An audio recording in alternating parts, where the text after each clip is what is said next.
Welcome to two thrifty Texans traveling the world together, the Namibia edition. If you haven't already, check out where we just left, the Zimbabwe and Zambia edition, link shown below. Our initial objective was to fly out of Victoria Falls, Zimbabwe, and fly into Walvis Bay, Namibia. As we did our airfare research, we noticed that there was no direct flights between the two cities, and we would be required to change planes in either Cape Town or Johannesburg, South Africa. We opted to fly in Johannesburg since it was the closest.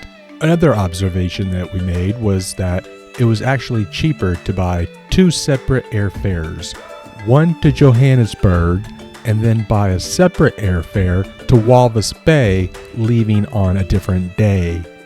After playing with different websites and travel dates for a few hours, we noticed that flying into Johannesburg on a Monday and flying out on a Wednesday to Walvis Bay would save us several $100s. The several $100s that we saved, we put towards an Airbnb 16 miles away from the airport in the very plush Johannesburg district of Rosebank.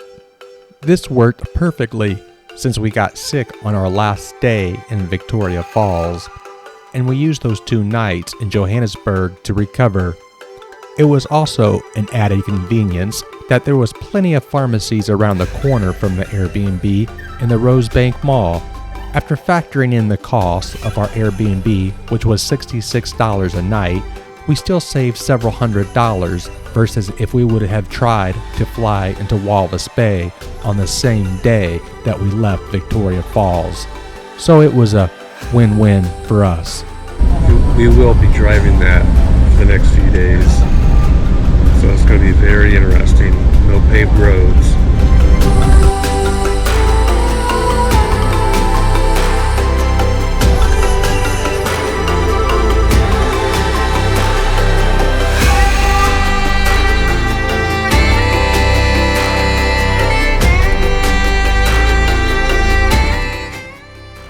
The first thing we did when we arrived at the Walvis Bay Airport was picked up our rental that was booked several weeks in advance. This was our method of transportation as we did not want to rely on taxis or tour groups, which also saved us a significant amount of money. Since we landed late in the day, we decided to stay a night at the REZ Guesthouse before our 5-hour drive to Sossusvlei the following day. The next morning, we got on the road as soon as the sun came up because we wanted to make sure we had ample time to get to our hotel. It is highly advisable that you do not drive these back roads at night or even attempt to.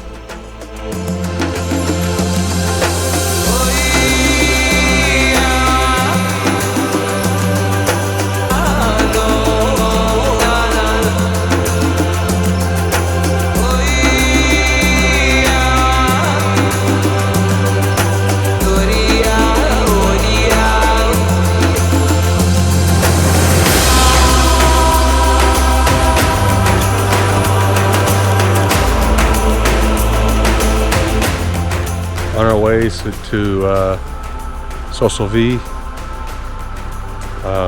basically several hundred miles of roads, just like this.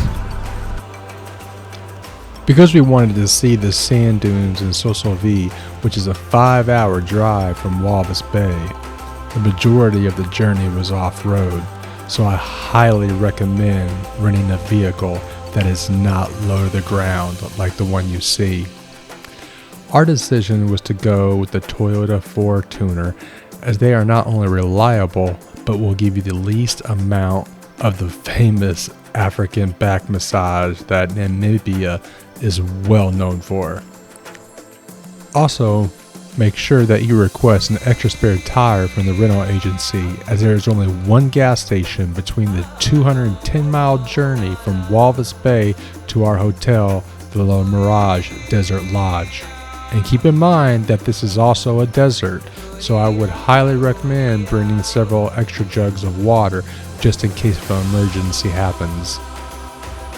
If you do get a flat, there is one gas station on the way that is midpoint between Walvis Bay and Sossusvlei, and that would be Solitaire, but that is the only place.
Okay, I'm back. I made it down. I'll show you. So I walked and I was way up there and I came down that flank right there. It was really quite easy. I was expecting all kinds of I didn't know what to expect. If you are driving a two-wheel drive vehicle like we were, then you are not supposed to take your vehicle past the two-wheel drive parking lot. Even if you are driving a four-wheel drive vehicle, I still would not take the risk, even as people in 4x4s that lowered their tire pressure accordingly still got stuck in the sand. At the two-wheel drive parking lot, there are park guides that will take you the remaining 2.5 miles to Deadvlei Sossusvlei for around $10. In my opinion, it is the best to leave that risk to the guides.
Should I or should I not climb from one of these trees and hang like a monkey?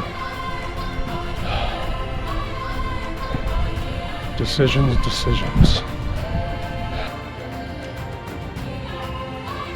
It's a hard one. I'm tempted to do it, folks.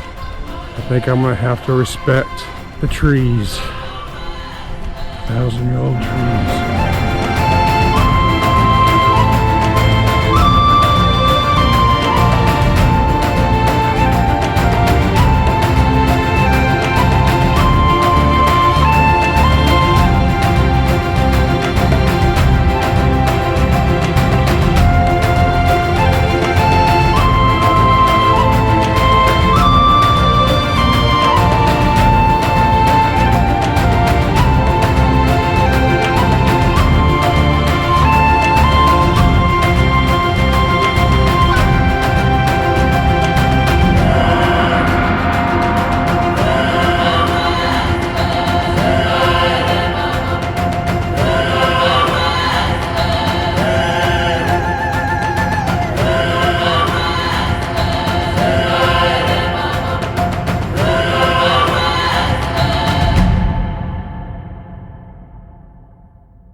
When we woke up on day 5 back in Walvis Bay, our agenda was to see Sandwich Harbor.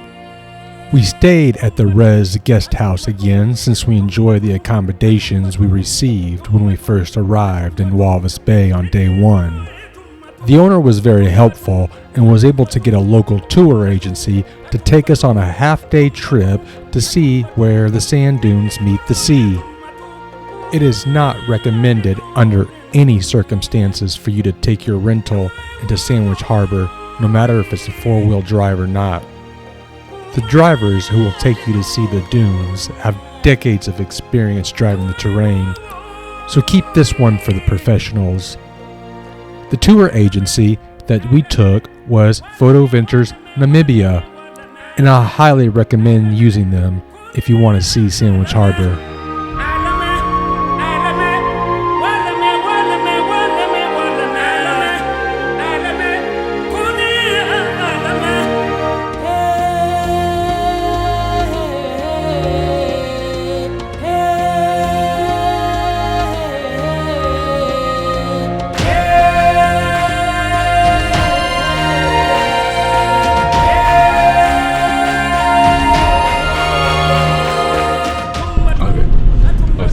As far as we go,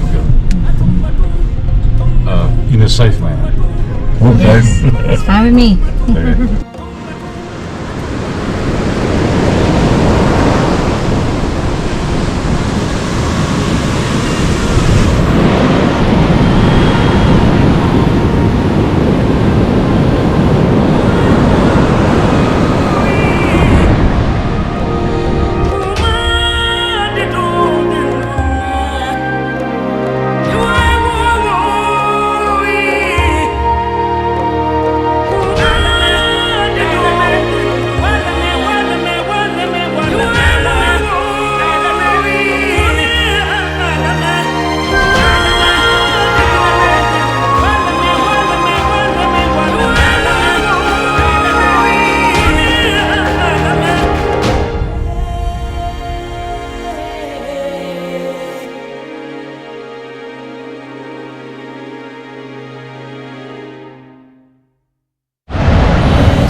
We're about to drive down that.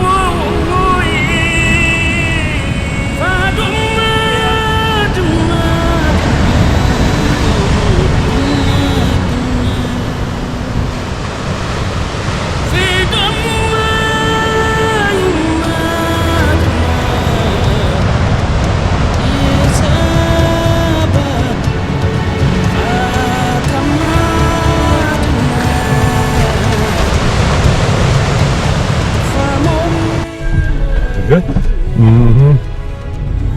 And here we go. Wie langs achter.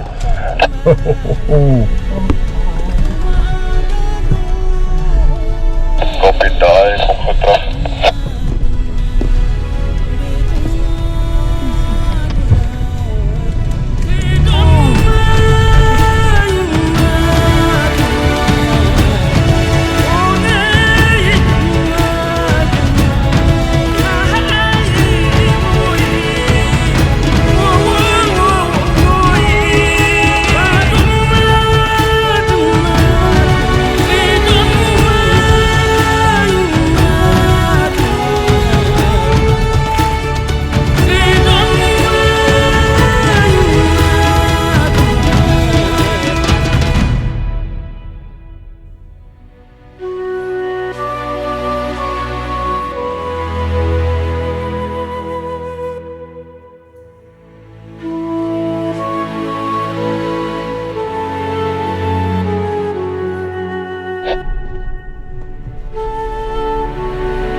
must also enjoy my job.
We can stop for a while, take a photo, and you have a bit of an advantage point here of other vehicles. If you have to fly a drone, you can do it here. And this wraps up our adventure in Sandwich Harbor, along with marking the end of the 5 full days exploring Namibia. It was time for us to move on to our final destination, and that being Cape Town, South Africa. If you would like more information about the details of this trip, check out the links below.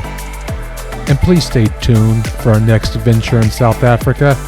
And if you enjoyed or found this content helpful, please subscribe and hit that like button.